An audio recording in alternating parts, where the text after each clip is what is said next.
justamente una de las participantes, escuchar al doctor Jorge Abdo, que he tenido el gusto de estar en algunas de sus conferencias. Un saludo a todos cordialmente, y para iniciar este webinar vamos a hacer la palabra a nuestro rector, aunque ya dio unos saludos, pero ahora sí ya es formalmente la bienvenida a nuestro expositor. Gracias, rector. Gracias, Mari Carmen. Bueno, pues no repito lo que ya dije y pienso. Es un honor, mi estimado doctor Jorge Abdo, que estés con nosotros.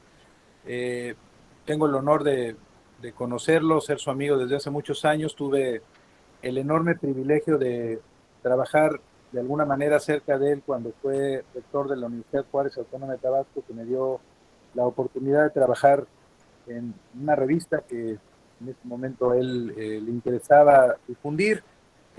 Conocí también de cerca el enorme esfuerzo y el trabajo que hizo para fortalecer de manera muy importante a nuestra máxima casa de estudios en el Estado, a la UJAT, en el contexto académico, administrativo.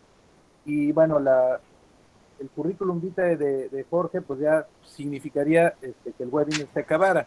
No quiero ampliarlo porque tiene una amplia experiencia, pero sobre todo quiero resaltar que para la Universidad Olmeca es muy importante su presencia en este webinar, que estoy seguro que para todos los que están presentes será muy grato y enriquecedor, sobre todo porque Jorge Abdo es un catedrático que ha tenido los pies puestos en esa institución desde hace muchos años. Ha sido una de las figuras importantes en la cátedra de nuestra universidad, y además, bueno, pues nos une un aprecio indeleble por una figura que para él y para mí, en cada uno de su contexto, fue muy importante. Lácides García Detjen fue un colaborador y amigo del doctor Jorge Abdo, muy importante, y fue también, pues, en cierta medida, este enlace en una relación de amistad de mucho tiempo. Así es que para nosotros, el doctor Jorge Abdo, quienes lo ha escuchado en otras ocasiones, yo he tenido la enorme fortuna de escucharlo en muchas ocasiones y en otros contextos, incluso más en corto, en pláticas, pues hemos podido apreciar siempre su conocimiento amplio. Es un hombre de cultura, un hombre académico, pero también en el contexto político, cuando le ha tocado actuar, ha sido un hombre que ha dejado huella en ese sentido. Así es que pues tenemos frente a nosotros a una figura muy destacada del estado de Tabasco, un tabasqueño muy reconocido, muy apreciado, y que obviamente en el encargo que hoy tiene, pues da amplio desarrollo a sus componentes académicos y todo su componente teórico. Un hombre que además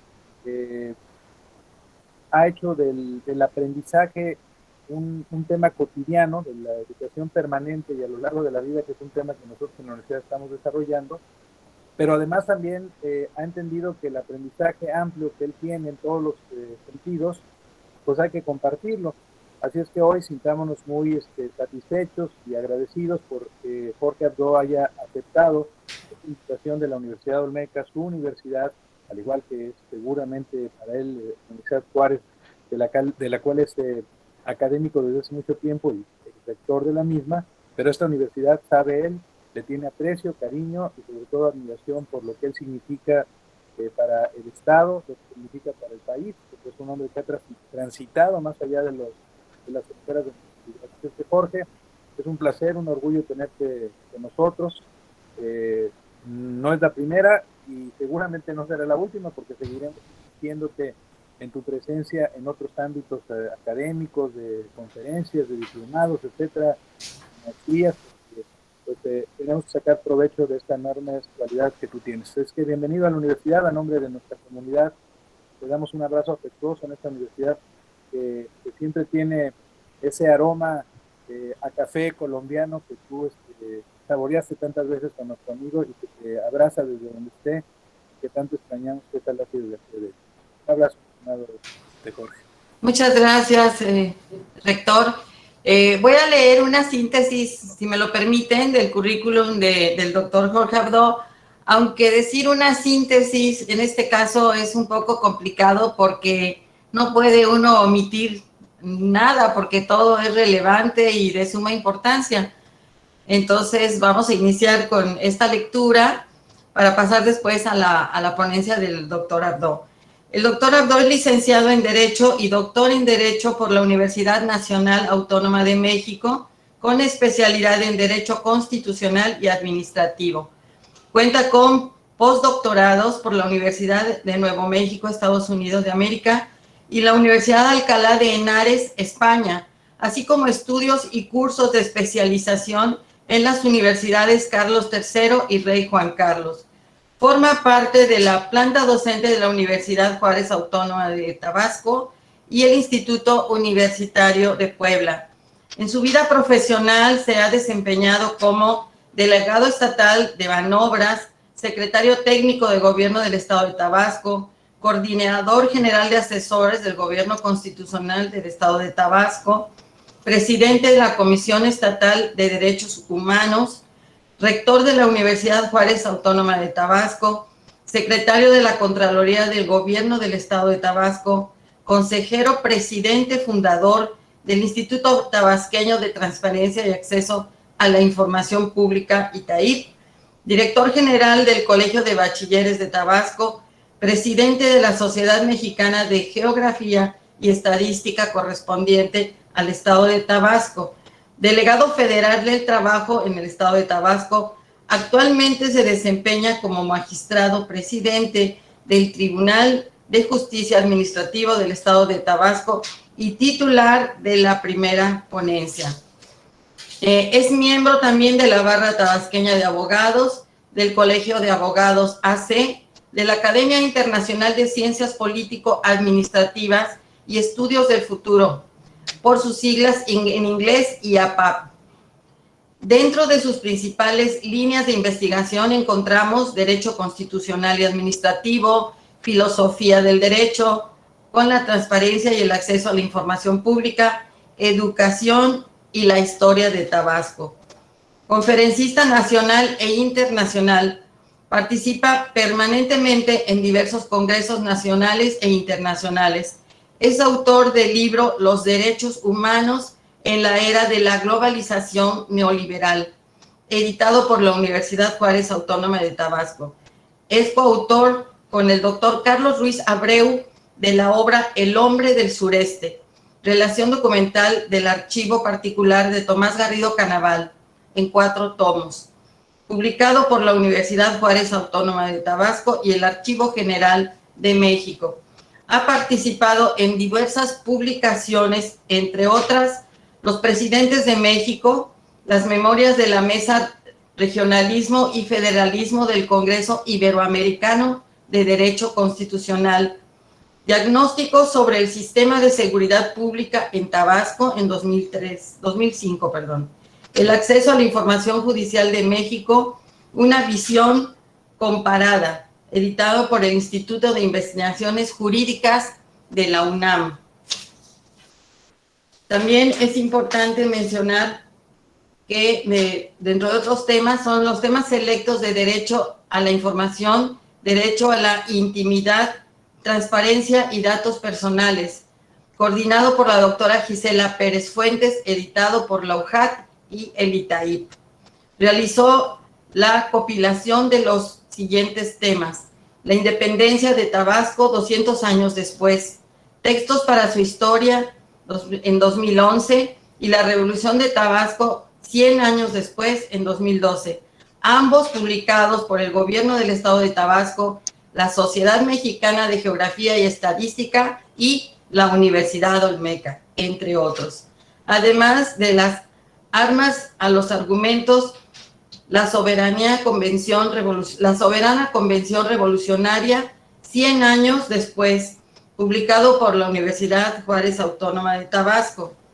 Recientemente participó en el libro Constitucionalismo Contemporáneo, Derecho Político y Justicia, estudios en homenaje a Manuel González Oropesa, coordinado por César Camacho y David Cienfuegos Salgado.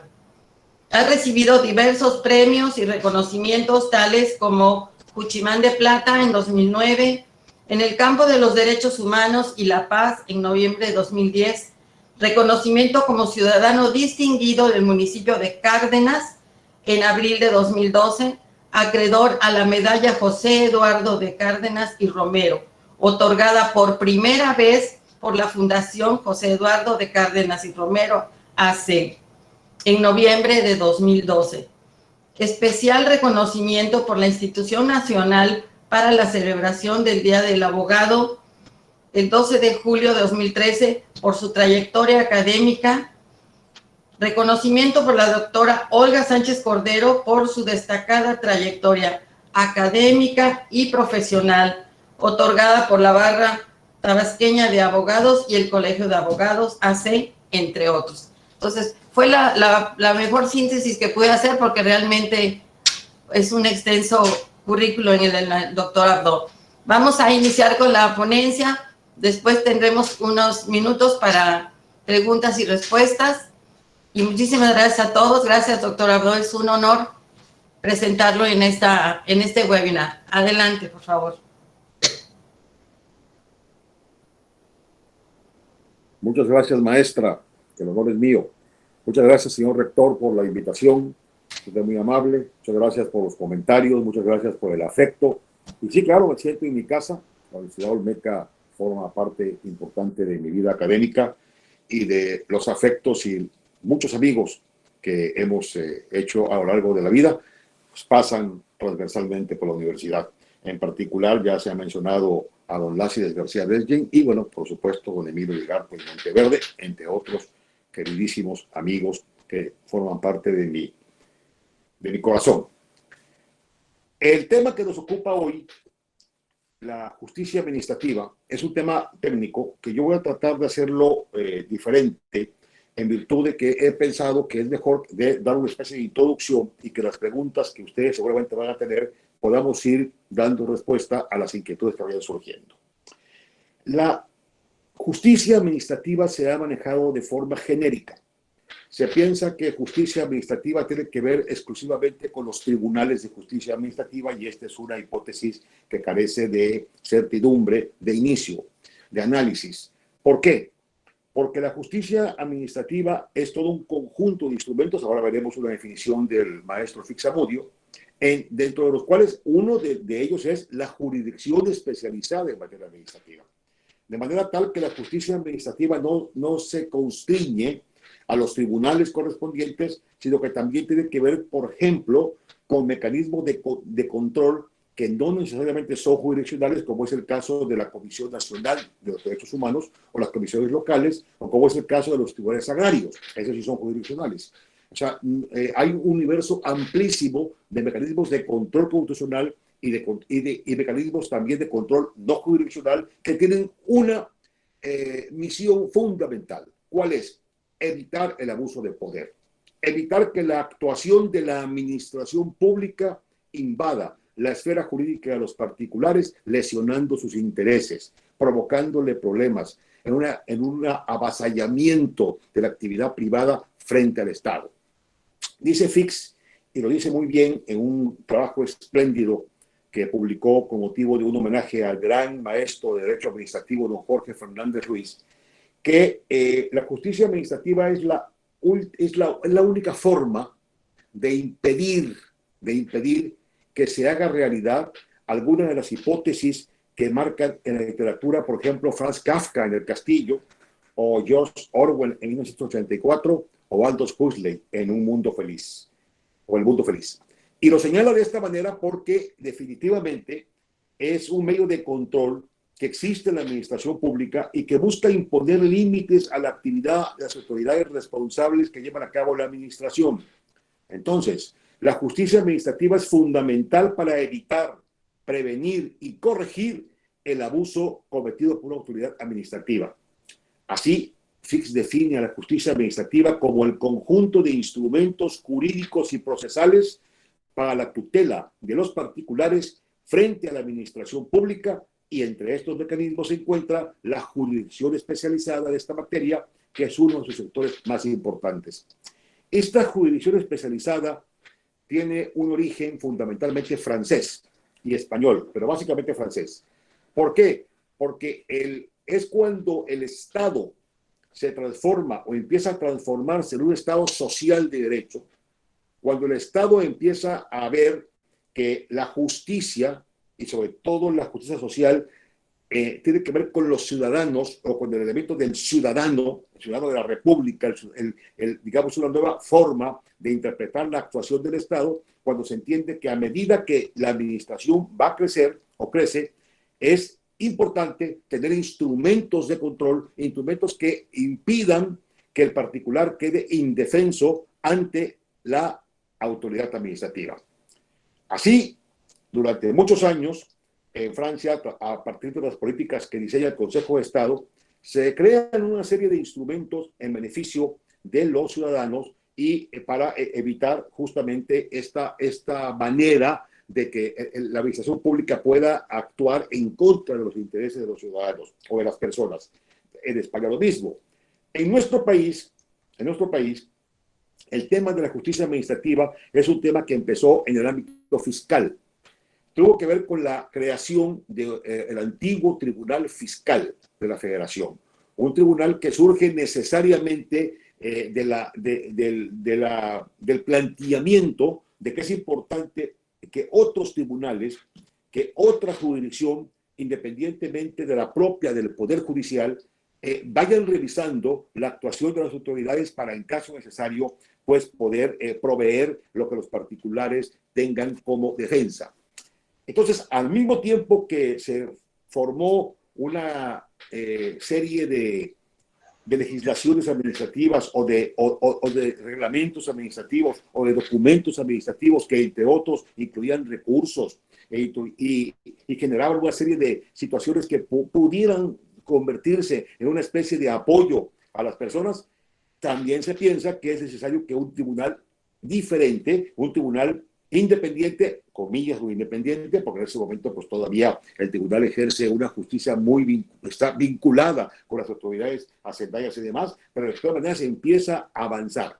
Ese Tribunal Fiscal de la Federación luego se va a convertir en el Tribunal de Justicia Fiscal y Administrativa. Y ese Tribunal Fiscal de Justicia y Administrativa ya tiene un elemento adicional, ya tiene un ámbito de competencia que le permite, de alguna manera, bueno, transitar no solamente en el ámbito de lo fiscal, sino también en cualquiera de las situaciones administrativas que pudieran presentarse. Hoy, ese Tribunal de Justicia Fiscal y Administrativa es el Tribunal Federal de Justicia Administrativa, que surge a la luz de las reformas constitucionales que tienen que ver con la creación de nuestro país del Sistema Nacional Anticorrupción, que a su vez generó los sistemas estatales anticorrupción. De manera que es un tribunal que, aunque se considera autónomo, no lo es al 100% por diferentes asuntos de carácter presupuestal y por la forma en que está considerado dentro del presupuesto de egresos de la Federación, pero sin embargo, bueno, actúa con autonomía y con una independencia importante. Ese Tribunal Federal de Justicia Administrativa tiene presencia nacional, funciona en la Ciudad de México, funciona la Sala Superior, funcionan las salas regionales y ahora tenemos un tribunal que lo podemos encontrar, por ejemplo, en Tabasco. Hay una sala regional que tiene que ver con el Tribunal Federal de Justicia Administrativa. ¿Para qué? Para dirimir las controversias, para dirimir los diferendos, para dirimir los temas que surjan al amparo de la actuación del poder público frente a los particulares. Pero ahora hay un elemento adicional, que ahora explicaré también a nivel local. Ese elemento adicional es que el Tribunal Federal de Justicia Administrativa tiene competencia y forma parte del Sistema Nacional Anticorrupción.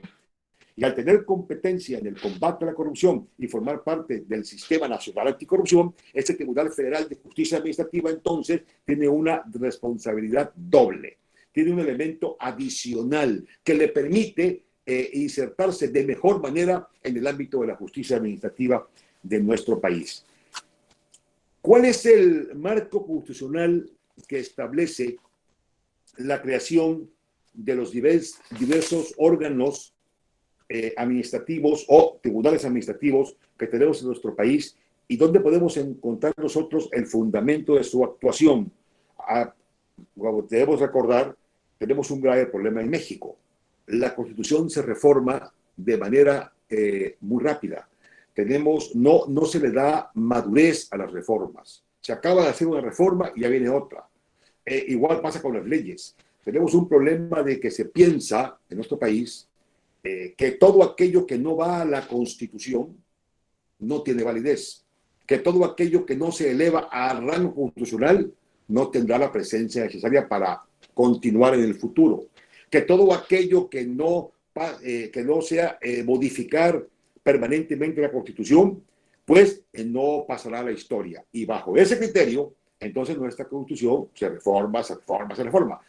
Y todavía se dice, si tal asunto no procede, yo reformo la Constitución. Entonces, este tipo de cosas son las que han hecho de que nuestra Constitución a veces tenga un problema de interpretación integral. Pero, sin embargo, en materia de justicia administrativa, vale destacar que aquí sí tenemos una articulación muy concreta. Vamos revisando los artículos que comprenden este esquema. En primer lugar, tenemos que ver el artículo 73, fracción 29H de la Constitución Política de los Estados Unidos Mexicanos. Me estoy refiriendo, cuando hablo de Constitución, a la Constitución Política de los Estados Unidos Mexicanos, básicamente para hacerlo de manera, digamos, más concreta. Este artículo nos señala lo siguiente. Es un artículo que fue reformado a propósito de todo el cambio que se tuvo en el país con la entrada en vigor del Sistema Nacional Anticorrupción, y nos dice que el Congreso tiene facultad, fracción 29H, para expedir la ley que instituya el Tribunal Federal de Justicia Administrativa, dotado de plena autonomía para dictar sus fallos y que establezca su organización, su funcionamiento y los recursos para impugnar sus resoluciones. Ese es, digamos, el enunciado general. Luego precisa para qué es ese tribunal, cuál es su función, cuál es su competencia, y dice: el tribunal tendrá a su cargo dirimir las controversias que se susciten entre la administración pública federal y los particulares.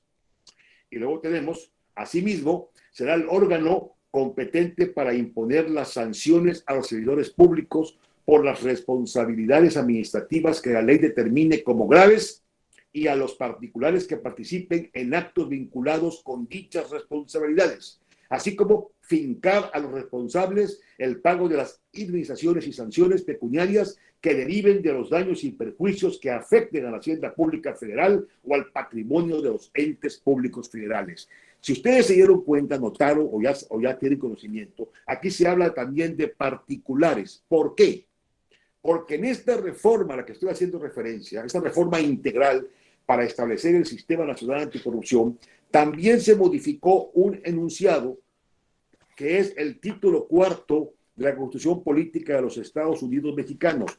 Y este título cuarto, que se refiere a las responsabilidades, o se refería originalmente a las responsabilidades de los servidores públicos, ahora también se refiere a las responsabilidades de los particulares y también se refiere a la responsabilidad, ya de manera más concreta, a la responsabilidad patrimonial del Estado. Leo el enunciado, título cuarto. De las responsabilidades de los servidores públicos, particulares vinculados con faltas administrativas graves o hechos de corrupción y patrimonial del Estado. De donde resulta que desde el punto de vista constitucional, en este país, la corrupción no solamente es un asunto vinculado con el servicio público, cualesquiera de los poderes que estemos hablando, o de los autónomos, sino también los particulares. Y para tal efecto, entonces, en la creación del Sistema Nacional Anticorrupción está previsto cómo pueden intervenir los tribunales de justicia administrativa, y en este caso que estamos hablando del Tribunal Federal, vamos a ver la parte concreta a la que se refiere el artículo 109 de la Constitución, que nos dice lo siguiente: los tribunales de justicia administrativa impondrán a los particulares que intervengan en actos vinculados con faltas administrativas graves, con independencia de otro tipo de responsabilidades, las sanciones económicas, inhabilitación para participar en adquisiciones, arrendamientos, servicios u obras públicas, así como el resarcimiento de los daños y perjuicios ocasionados a la hacienda pública o a los entes públicos federales, locales o municipales. Las personas morales serán sancionadas en los términos de esta fracción cuando los actos vinculados con faltas administrativas graves sean realizados por personas físicas que actúen a nombre o representación de la persona moral y en beneficio de ella. Sigue diciendo la Constitución, es bastante fuerte este artículo que casi no se conoce, no se lee, no se sabe que existe. También podrá ordenarse la suspensión de actividades, disolución o intervención de la sociedad respectiva. Fíjese bien, disolución o intervención de la sociedad respectiva cuando se trate de faltas administrativas graves que causen perjuicio a la hacienda pública o a los entes públicos federales, locales o municipales, siempre que la sociedad obtenga un beneficio económico y se acredite participación de sus órganos de administración, de vigilancia o de sus socios, o en aquellos casos que se advierte que la sociedad es utilizada de manera sistemática para vincularse con faltas administrativas graves. En este supuesto, la sanción se ejecutará hasta que la resolución sea definitiva. Las leyes establecerán los mecanismos, por supuesto. Y termina este artículo 109 con la parte relativa a la responsabilidad del Estado, que poco se utiliza, que poco se ejerce, que poco se litiga, que poco se trabaja en México. La responsabilidad del Estado por los daños que, con motivo de su actividad administrativa irregular, cause en los bienes o derechos de los particulares, será objetiva y directa. Esas dos palabras son fundamentales en el cambio que ha tenido México en los últimos años. Por eso, cuando se habla de que todo ha sido negativo, es verdaderamente increíble que no se sepa los avances que desde el punto de vista constitucional y legal ha tenido la justicia administrativa. Al hacerla objetiva y directa, se terminó con la historia aquella de que el Estado era irresponsable porque se establecía indirectamente la responsabilidad. O era por riesgo creado, o era a través de aquella famosa ley de depuración de créditos que Carrillo Flores pensaba que era la forma de poder acreditar la responsabilidad del Estado. No, ahora la Constitución es muy clara, es objetiva y directa. Y los particulares, claro, tendrán derecho a una indemnización conforme a las bases, límites y procedimientos que establezcan las leyes. Pero hay un fundamento constitucional. Otro artículo que tiene que ver con esta reforma integral que transversalmente tuvo que ver con la justicia administrativa y que está vinculada con la reciente reforma, la que tenemos de hace unos días, al Poder Judicial de la Federación, a la que haré referencia en un momento más, es lo que se refiere, por supuesto, al artículo 113, que es el que crea el Sistema Nacional Anticorrupción y que dice que el Sistema Nacional Anticorrupción es la instancia de coordinación entre las autoridades de todos los órdenes de gobierno competentes en la prevención, detección y sanción de responsabilidades administrativas y hechos de corrupción, así como en la fiscalización y control de recursos públicos. Miren, nada más, es bastante amplia la actividad. Y en la fracción primera de este artículo 113 se informa cómo se diseña, se norma, cómo se va a establecer el Sistema Nacional Anticorrupción a partir de un comité coordinador. Y en ese comité coordinador, independientemente de otras instancias, está vinculado el Sistema Federal de Justicia Administrativa. Todo esto se replica en Tabasco. No voy a entrar al detalle en Tabasco, pero esto se replica casi similar a como está la Constitución Federal. Entonces, tenemos también que tomar en consideración el fundamento para lo local. ¿De dónde sale entonces que haya tribunales de justicia administrativa en el Estado si hemos visto que todo se refiere al sistema federal? Bueno, tenemos que ir al artículo 116 de nuestra Constitución Política de los Estados Unidos Mexicanos. Y el artículo 116 de la Constitución, que es el artículo que tiene que ver con el poder público en los estados y que señala que este se divide para su ejercicio el ejecutivo, legislativo y judicial, y por supuesto señala que no habrá personas que puedan detentar los dos poderes y demás, establece en la fracción quinta, en el apartado quinto, perdón, que las constituciones y leyes de los estados deberán instituir tribunales de justicia administrativa, dotados de plena autonomía, lo cual no se está cumpliendo en el país, y si hay tiempo lo demuestro al final de mi intervención. Hay varios estados que están violando la Constitución. Chiapas, uno de ellos, por ejemplo, aquí al lado de los otros.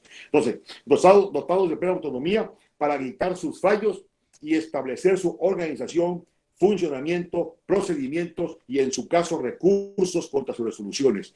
Los tribunales locales los define la Constitución, ya de entrada viene una definición a nivel constitucional federal, tendrán a su cargo dirimir las controversias que se susciten entre la administración pública local y municipal y los particulares, imponer en los términos que disponga la ley. Este es el fundamento de las sanciones que aplica el tribunal.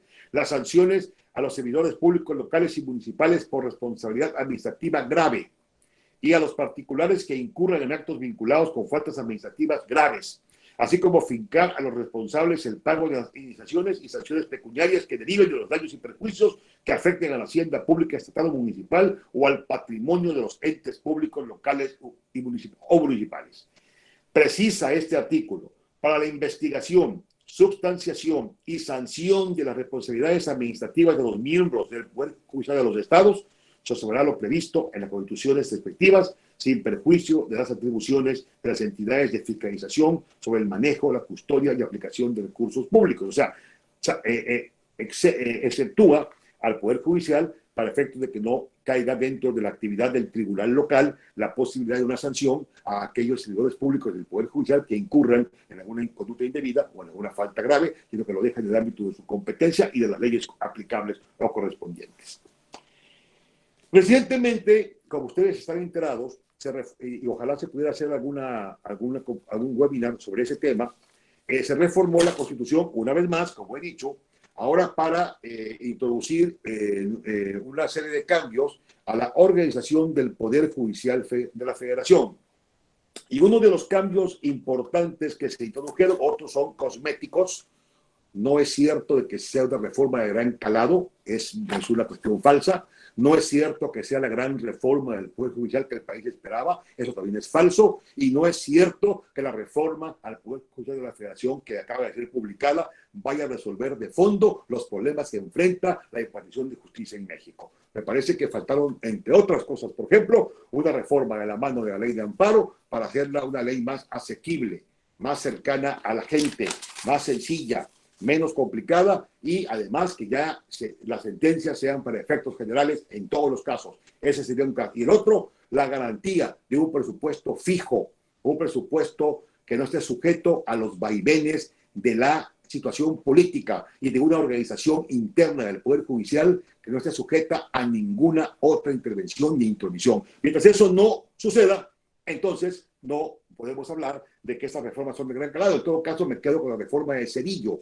de 1994, que transformó la Suprema Corte de Justicia de la Nación de un órgano de 21 ministros a 11 como está ahora, y que sí realmente introdujo conceptos muy numerosos que todavía siguen vigentes. Esta reforma tiene algunas cosas interesantes, pero todo lo demás es cosmético. Dice el artículo 105 de la Constitución Política de los Estados Unidos Mexicanos, en la reforma que se acaba de publicar recientemente, en la parte de controversia constitucional. Cuando habla de las controversias constitucionales, hay un avance muy importante que no se ha visto, porque la gente se ha dedicado a ver, o las personas que han leído la reforma están viendo otros aspectos, y este, que me parece a mí sumamente importante, ha pasado de noche. Y es el que se refiere a la posibilidad de que los dos órganos autónomos locales puedan presentar una controversia constitucional, ante la Suprema Corte de Justicia de la Nación, pero aún más, que un órgano local autónomo o autónomo constitucional pueda presentar una controversia contra el Poder Ejecutivo, o el Poder Ejecutivo versus el órgano autónomo constitucional. Me parece que es un avance muy importante. Cuando la autonomía de los órganos está puesta en entredicho, cuando la autonomía de los órganos está sujeta a una serie de vaivenes políticos, cuando la autonomía de los órganos se considera innecesaria, bueno, viene esta reforma que fortalece a los órganos autónomos locales. Ya en Tabasco existía la posibilidad, y sigue existiendo, de ir ante el Tribunal Superior de Justicia para presentar una controversia en términos de nuestra constitución política local. Pero tenemos un problema en Tabasco. La sala constitucional que se encarga de estos temas no es permanente. Y además integran la sala los mismos magistrados, o bueno, no todos, pero parte de los magistrados del Tribunal Superior de Justicia, lo cual es, pues, en cierta forma, un poco acotado, digamos, para poder cumplir con la labor fundamental de una sala constitucional. De manera que esta reforma que ha publicado, que se publicó el día 11 de marzo, y que a la letra dice, en lo que se refiere al 105, esta sí es una cuestión muy importante. Señala: Artículo 105. De las controversias constitucionales que, sobre la constitucionalidad de las normas generales, actos u omisiones, con excepción de las que se refieran a la materia electoral, se susciten entre, y aquí viene la parte que les digo, es el inciso K, dos órganos constitucionales autónomos de una entidad federativa y entre uno de estos y el Poder Ejecutivo o el Poder Legislativo de esa entidad federativa. Un ejemplo, supongamos que el día de mañana el Poder Legislativo tiene algún conflicto con el IEPCT, por decir algo, que es autónomo, bueno, pues ya tiene la posibilidad el IEPCT de acudir ante la Suprema Corte de Justicia de la Nación para, en vía de controversia constitucional, solicitar lo que a su criterio corresponda y lo que en derecho proceda.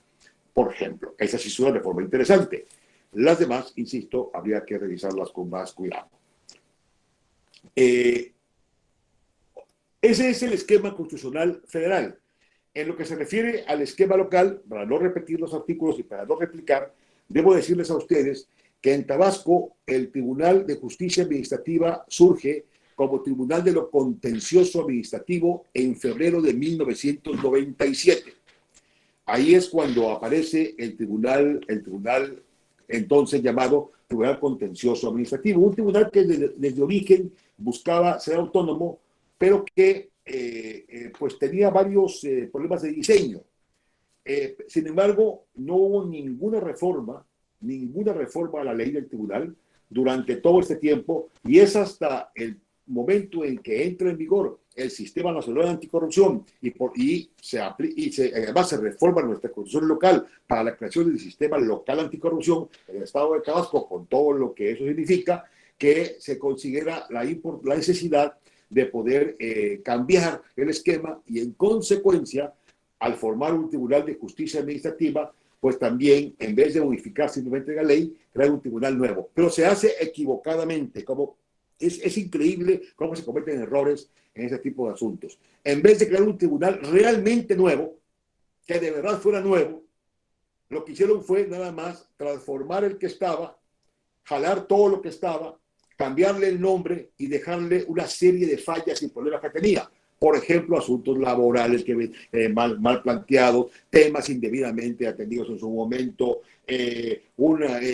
cuestiones de conflictos internos importantes que nunca se resolvieron, etcétera, etcétera, etcétera. En vez de crear un nuevo tribunal, pero que realmente naciera de cero, que fuera un tribunal diferente. Entonces, pero además, un tribunal que, por ejemplo, no está previsto en su ley que tenga una dirección jurídica.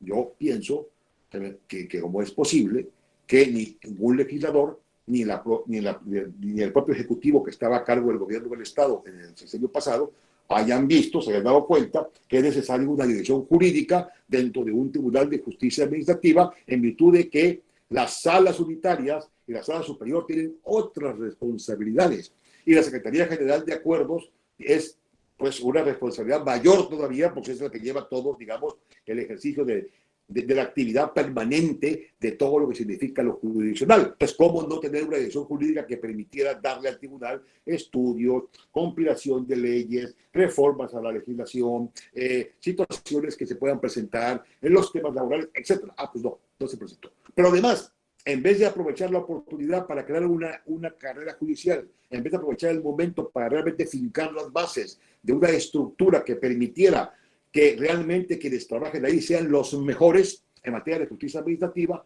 pues se permitió que todo siguiera igual, sin siquiera hacer un examen mínimo, por lo menos, de información básica en materia de derecho para poder seguir desempeñando cargos que a lo mejor en algunos casos no estaban capacitados para continuar en ellos.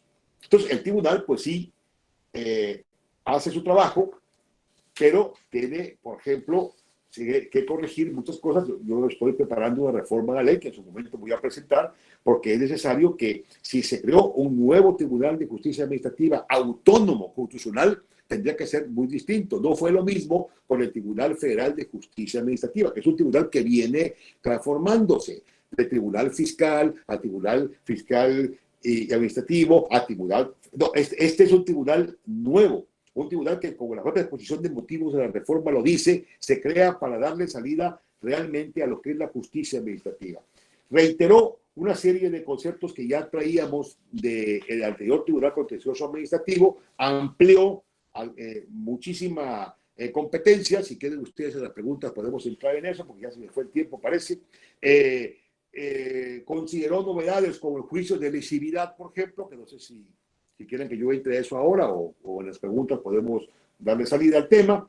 Determinó competencia amplia del 157, pero lo más importante es la parte de responsabilidades administrativas para las faltas graves y las no graves, porque también el tribunal puede resolver en la competencia general el tema de faltas no graves y en la competencia específica de la sala especializada en materia de responsabilidad para las faltas graves.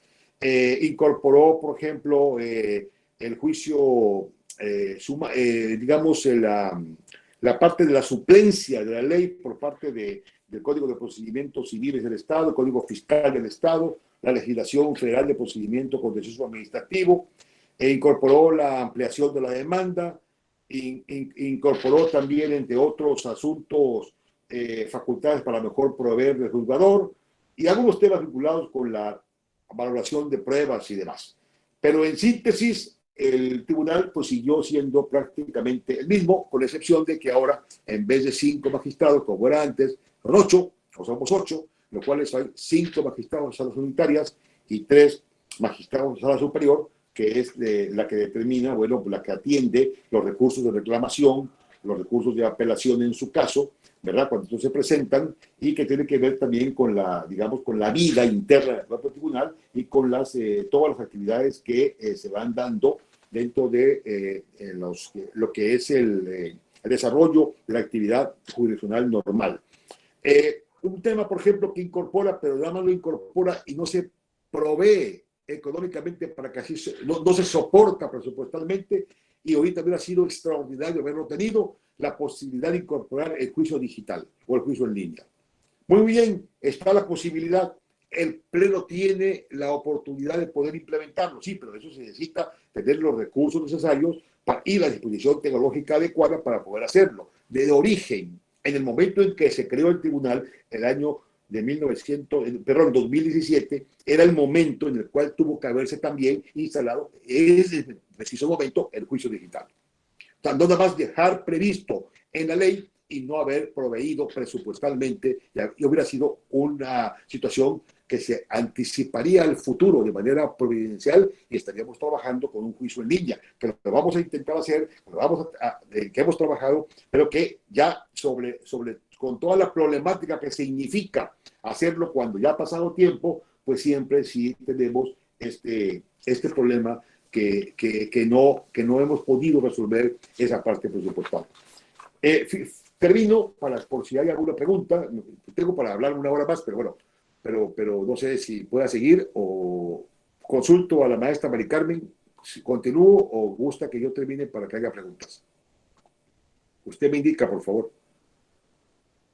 No sé si me escucha, Mari Carmen.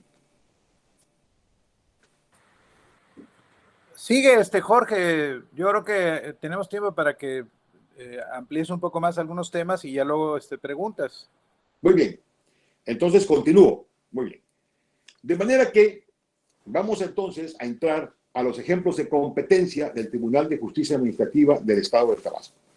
Veamos, por ejemplo, conforme al artículo 157 de la Ley de Justicia Administrativa, ¿de qué puede conocer el tribunal? Bueno, puede conocer de multas administrativas locales impuestas por autoridades estatales. Estoy tratando de poner ejemplos, no dice exactamente así la ley, pero son ejemplos, ¿no? Por ejemplo, ¿qué multas? Pues violaciones a las leyes y reglamentos de construcción, asentamientos humanos, obras, tránsito, vialidad, entre otros. Determinaciones fiscales por impuestos locales, impuestos sobre nómina, por ejemplo, así como procedimientos administrativos de ejecución para el cobro de contribuciones o aprovechamientos locales que el Estado tenga derecho a recibir, siempre que sean definitivas. Negativa de devolución de impuestos locales por parte de autoridades fiscales. Resoluciones en materia de pensiones, es un tema muy recurrente en el tribunal, muy recurrente. Es la devolución de aportaciones y gratificación por parte del ISET. Ese es un tema muy serio porque en muchas ocasiones pues la institución no quiere entregar las aportaciones, entonces hay una gran cantidad de demandas al respecto. A veces tienen razón los trabajadores, a veces no, en fin, ahí estamos, ¿no? Resoluciones en materia de contratos públicos, la contratación pública, por las que se niegue el pago a proveedores o el incumplimiento de alineamientos del contrato con cargo al erario del Estado de Tabasco. Resoluciones que impongan sanciones a servidores públicos por responsabilidad administrativa y particulares por faltas no graves, como yo decía, es la competencia general. O bien conforme a cualquier otra disposición de carácter local vigente que prevea otro tipo de responsabilidad. Por ejemplo, asuntos de la Contraloría del IEPCT, los resuelve el Tribunal de Justicia Administrativa. Por ejemplo, resoluciones de baja, este es un asunto interesante, muy interesante, que no debiera manejar el Tribunal de Justicia Administrativa, pero sin embargo ahí está. Resoluciones de baja de servidores públicos del apartado B del artículo 123 constitucional por responsabilidad administrativa o por no acreditar los exámenes de control y confianza conforme a la normatividad local aplicable. Parece que este asunto debería estar en otra instancia, pero bueno. Luego, sanciones y resoluciones emitidas por órgano superior de fiscalización. Por ejemplo, una liquidación resarcitoria a favor del Estado, resarcitoria. En general, cualquier resolución derivada de un procedimiento administrativo que pueda generar afectación a los particulares en el ejercicio de sus derechos. Una clausura, por ejemplo, a un establecimiento. Una negativa de autorización y registro, entre otros.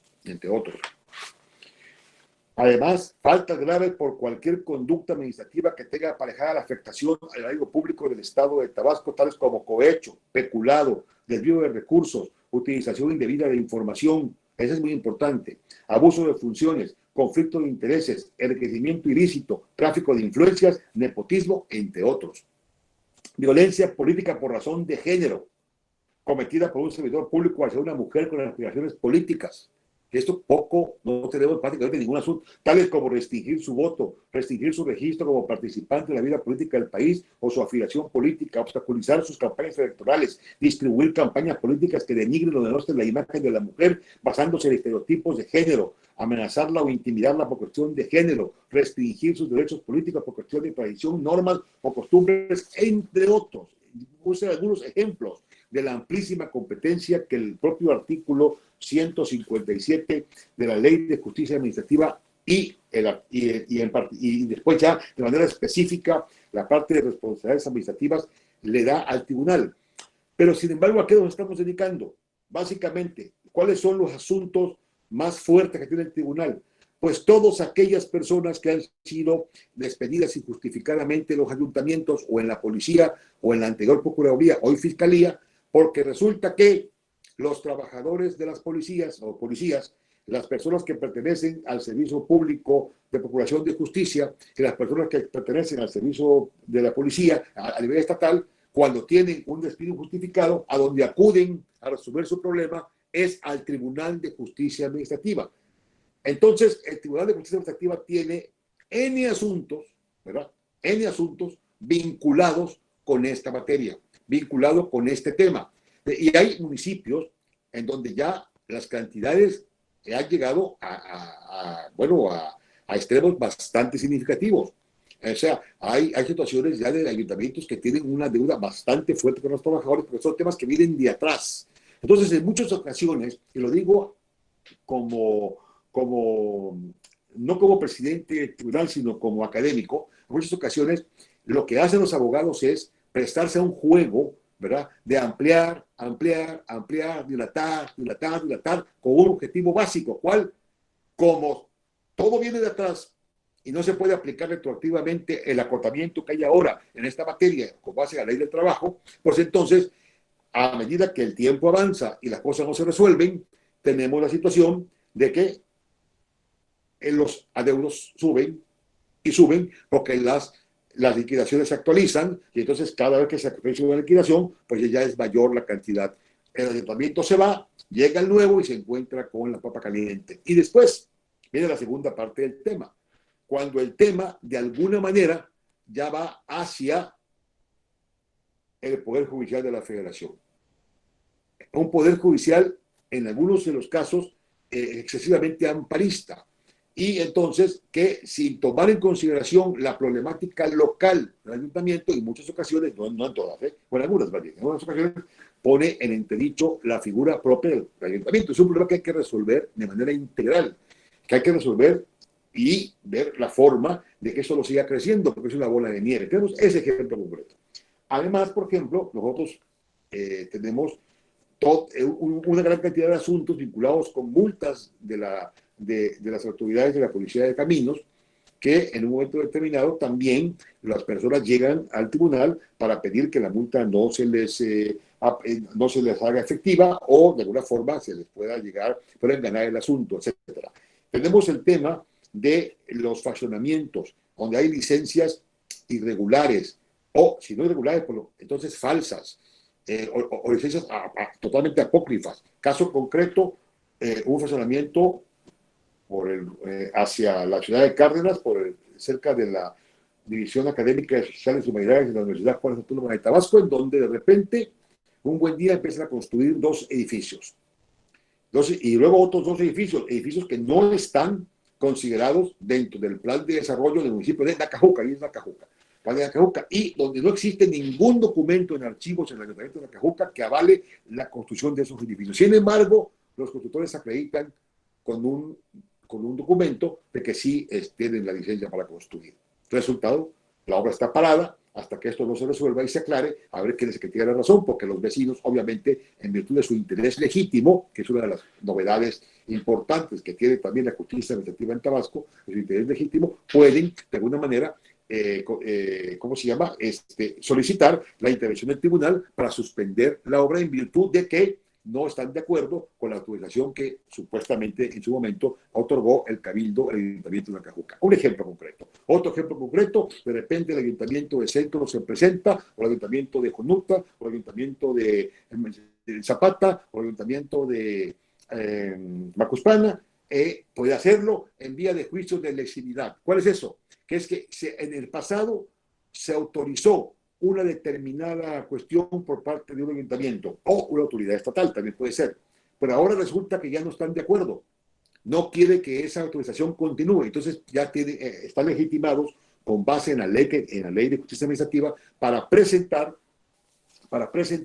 este juicio que les permita, de alguna manera, poder recuperar lo que a su juicio consideran es importante para el municipio o para el Estado.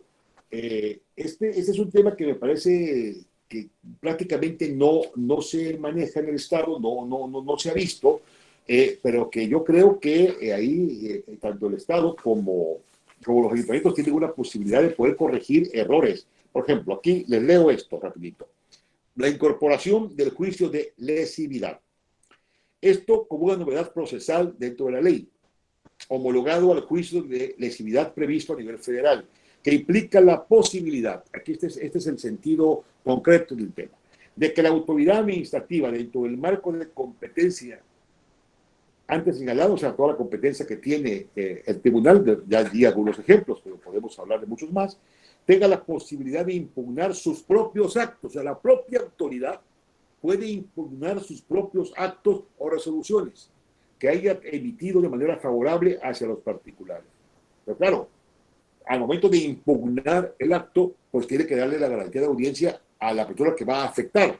Y en consecuencia, tiene que llevarse a cabo un juicio. Entonces, así se entiende que si las autoridades administrativas estatales pretenden dejar sin efecto una actuación administrativa favorable a un particular del Estado, y ello puede generar, a su vez, una afectación en los intereses jurídicos de los particulares, es necesario que acudan ante el tribunal en vía de este tipo de juicios a fin de obtener una sentencia favorable que revoque dicha actuación. La justicia administrativa, más bien, la jurisdicción administrativa dentro del ámbito de la justicia administrativa es realmente un universo enorme, enorme. Es además fascinante, tiene que ver con una gran cantidad de temas de la vida cotidiana, tiene que ver con la actuación del Estado. Cuando el Estado es un Estado obeso, un Estado muy grande, un Estado que tiene una gran actividad dentro de la administración, que tiene empresas, que participa en todo, es un Estado que generalmente generalmente tiene problemas con los particulares. Y entonces ahí la jurisdicción administrativa es muy importante para resolver. Cuando el Estado es más ligero, pues no se necesita tanto, pero sí siempre habrá algún asunto que tenga que ver con estos temas. Por eso la autonomía, y con esto voy concluyendo, es fundamental. No es un asunto de moda, con todo respeto. No es un asunto del neoliberalismo. No es un asunto de gente que de repente pensó que de esa manera podía tener un control. No. Los órganos autónomos constitucionales es una nueva forma de ver la administración pública. Como no dependen del Poder Ejecutivo, como no dependen del Poder Legislativo, ni dependen del Judicial, su nombre lo indica, son autónomos. Y esa autonomía les permite dos elementos básicos en la impartición de justicia, o debiera permitirles. Uno, la independencia total y absoluta, pero sobre todo desde el punto de vista no solo de la jurisdicción, que la tienen jurisdicción plena, sino presupuestal. Y, por otro lado, no estar sujeto, como dije al principio de la plática, a ninguna situación de carácter político. De lo contrario, entonces, no cumplen con su función.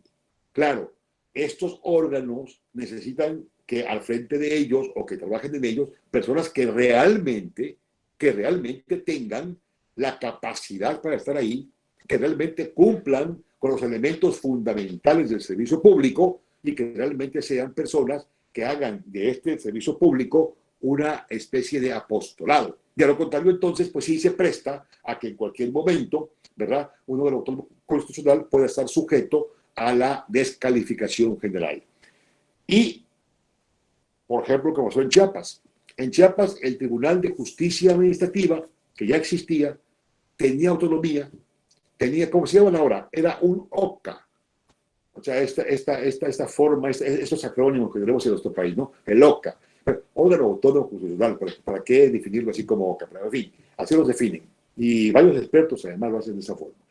¿Y qué pasó? El gobernador de Chiapas decidió que como el tribunal no estaba funcionando según su punto de vista en la forma en que debiera, pues en consecuencia lo que hizo fue reformar la legislación y integrar al Tribunal de Justicia Administrativa de Chiapas al Poder Judicial del Estado de Chiapas, que es una situación muy antigua.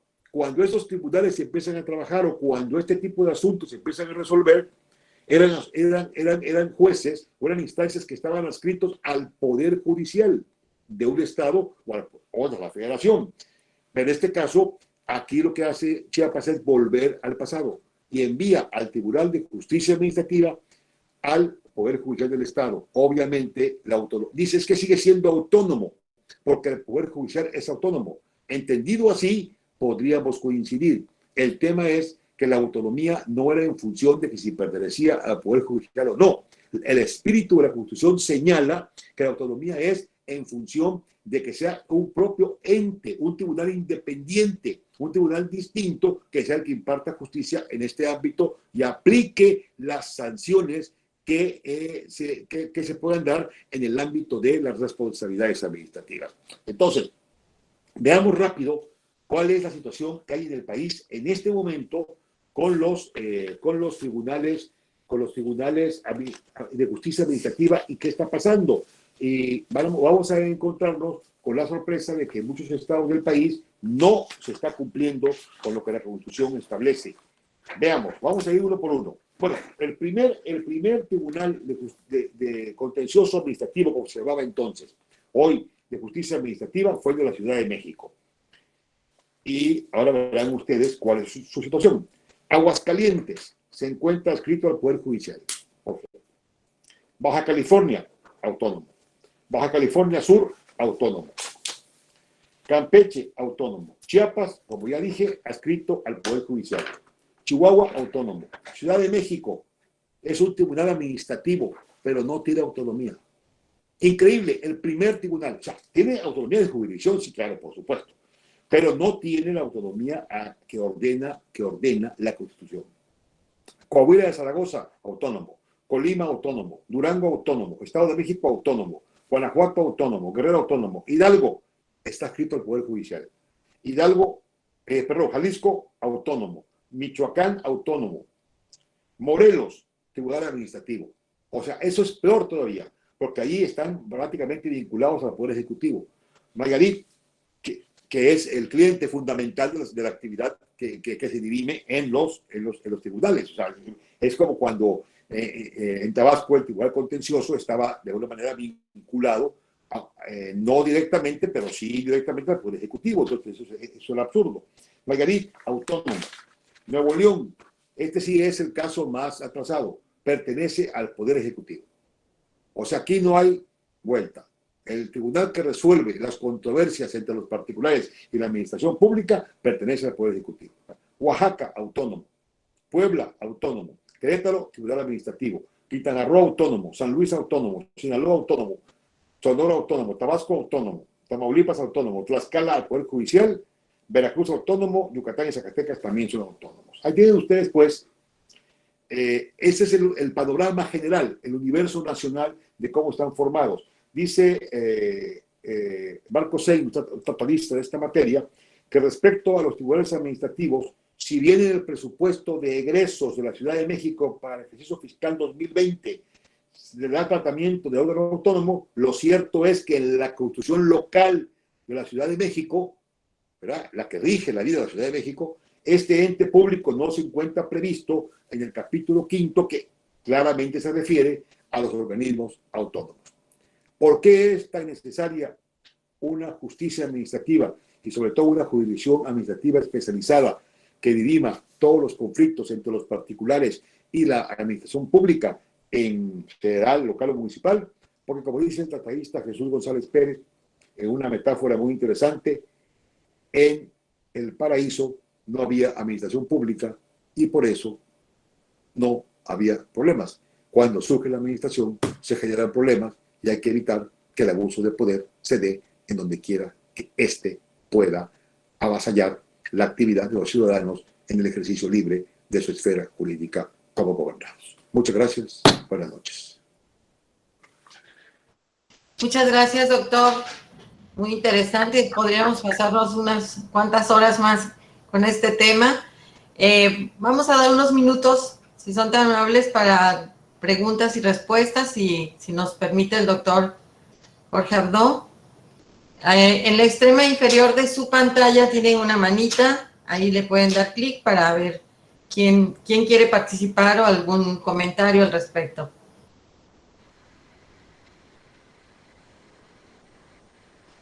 Bueno, mientras se animan a esto, es importante mencionar que estos webinars, como nos dice el señor rector, son muy, muy interesantes. Este fue organizado por CIDEC, que es el Centro Internacional de Desarrollo de Competencias, el cual dirige la maestra Alejandra Mejía Naranjo, a quien saludamos, está aquí presente con nosotros también, y que próximamente tendremos, como es nuestra misión, siempre buscar temas de diplomados, cursos de vanguardia que sean interesantes para el público en general y también para nuestros alumnos. Próximamente se aperturará el diplomado en Reforma Laboral 2019, Paradigmas y el nuevo procedimiento ante los tribunales.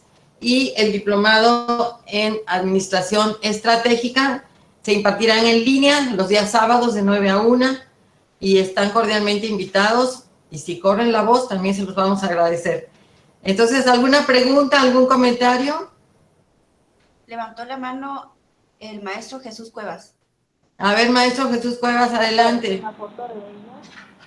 Buenas noches. Primero que nada, buenas noches, doctor Jorge Abdo. Gusto en saludarlo nuevamente. Muchas gracias.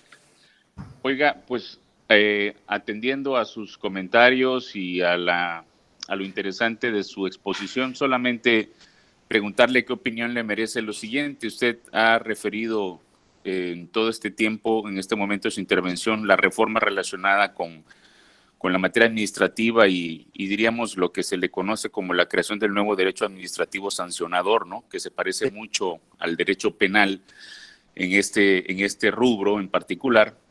Pero la opinión que le quiero preguntar es, respecto de diríamos, lo previo a los tribunales, ¿no? En las contralorías, los órganos internos de control de las dependencias.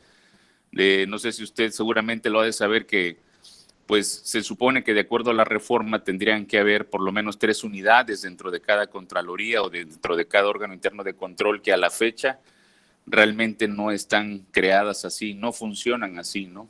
Y eso ya de facto, pues desde mi perspectiva, pues no cumple con los términos de la importancia que tiene la reforma en todo su conjunto, ¿no? Porque pues sería importante que estuvieran las 3 unidades que implican el procedimiento como debe dar inicio para que llegue en un momento dado a los tribunales, pues de la forma en que técnicamente debiera llegar, ¿no? Es decir, una unidad investigadora, una sustanciadora, una resolutiva, ¿no? Y hoy vemos en varios órganos internos de control que esto no está creado propiamente así, ¿no? Entonces, no sé qué opinión le merece eso a usted, doctor. Gracias. Pues, tiene usted razón, es parte de lo que yo pensaba decir, nada más que ya, qué bueno que usted lo comentó. Efectivamente, esa es una agenda pendiente de la reforma, sobre todo a nivel municipal. O sea, en las contralorías estatales, de alguna manera sí se está cumpliendo con esta disposición, pero en los ayuntamientos hay problemas muy serios por la disposición presupuestal, que es el tema que yo mencionaba hace un momento. Se reforman leyes, o se hacen nuevas leyes, o se reforma la Constitución, pero no se prevé la suficiencia presupuestal. Entonces, en muchas ocasiones queda nugatoria en sí misma la reforma.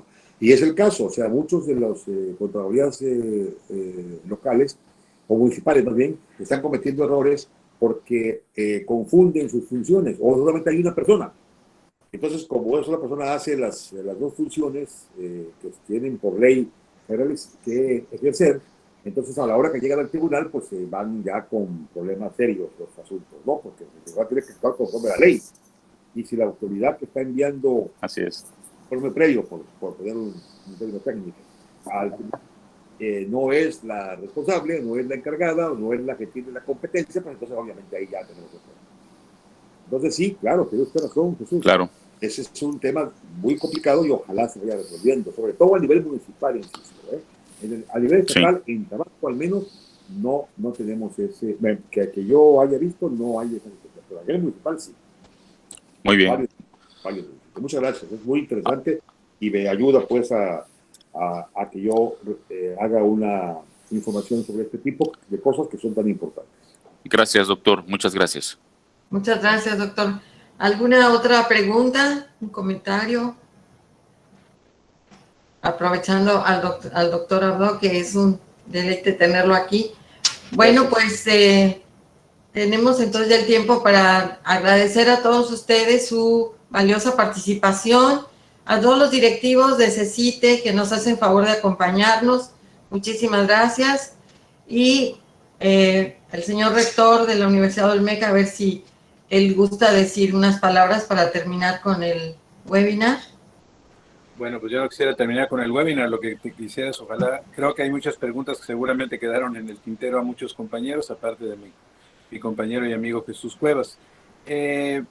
Bueno, ha sido como siempre, y lo anticipábamos, un deleite escuchar a Jorge en esta disertación sobre el derecho administrativo.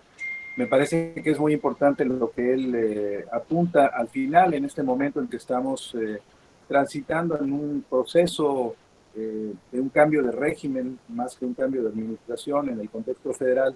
Pues obviamente estamos observando algunos temas que, como a él, también a mí me preocupan un poco el tema de los órganos autónomos constitucionales, porque pues, la visión en ocasiones y, digamos, el comentario respecto a la honestidad o uso inadecuado de las funciones en algún momento de esos órganos autónomos, creo que no es suficiente para cancelar su operación como la Constitución lo establece. Es un tema que desde luego habrá que ver, y le veo ahí un compañero que estuvo en el webinar, mi estimado doctor, que comenta que sería pues un lujo para la universidad ver la posibilidad de que más adelante, cuando tú lo indiques, pudiera haber también una plática específica sobre derecho constitucional, ¿no? Que es diríamos, el paraguas que agrupa todo este aspecto, ¿no? Y entonces creo que ahí tendríamos también la oportunidad.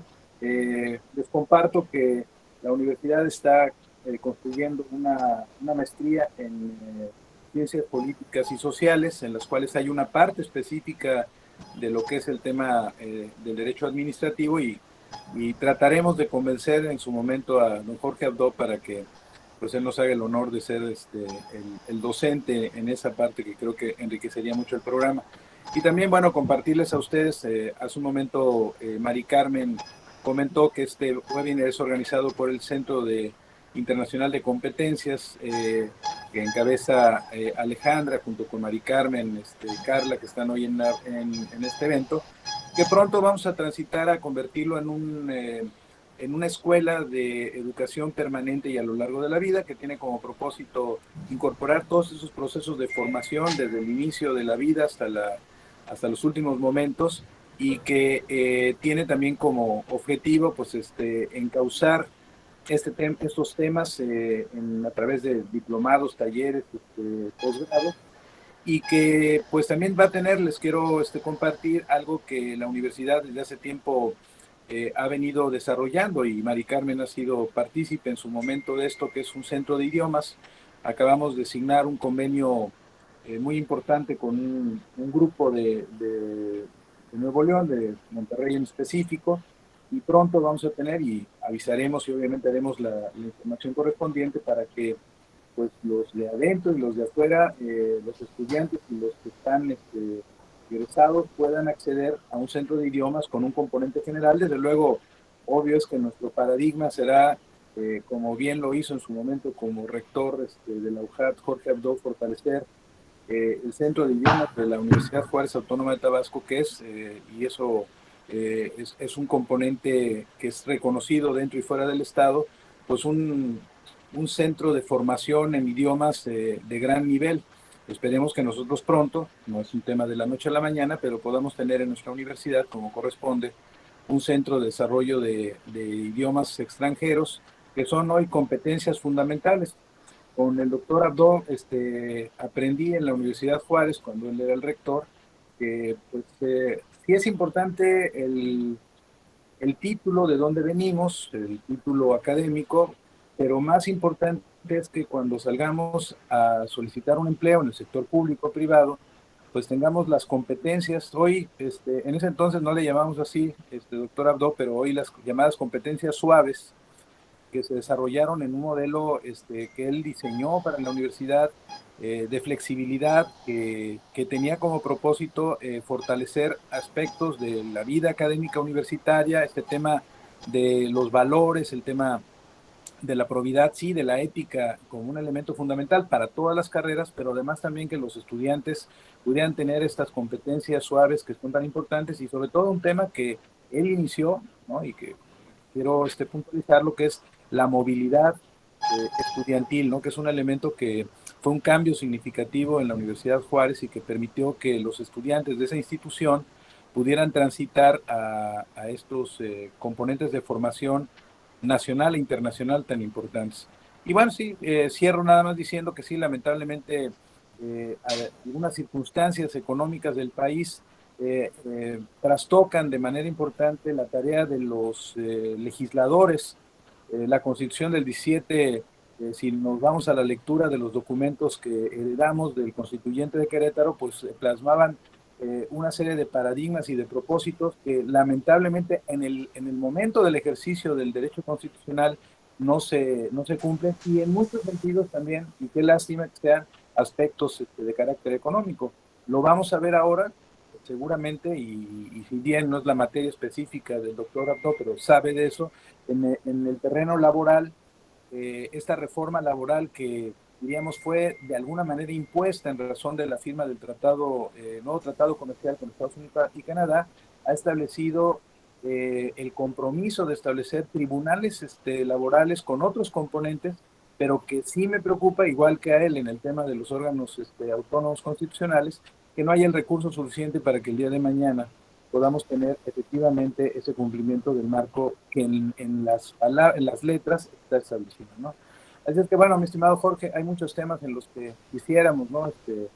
Convidarte, y que como tú siempre has sido amable con esta universidad, pues puedas participar ser nuevamente una parte importante de este claustro docente que fortalecería mucho con educación. Gracias. Bueno, pues muchísimas gracias a todos por su valiosa participación. Doctor Jorge Abdo, doctor Williams, es un placer, de verdad, un honor haber presentado su currículum y saludarlos a través de este medio. A nuestro rector, pues todo nuestro afecto y muchísimas gracias por su participación y esperamos otro webinar muy pronto con la participación del doctor Abdo, como dice nuestro rector. Un abrazo a la distancia a todos, muy buena suerte y gracias maestra Alejandra Mejía por darme la oportunidad de participar en estos webinars. Muchas gracias a todos. Maestra. Buenas Buenas noches. noches. Jorge, hasta luego.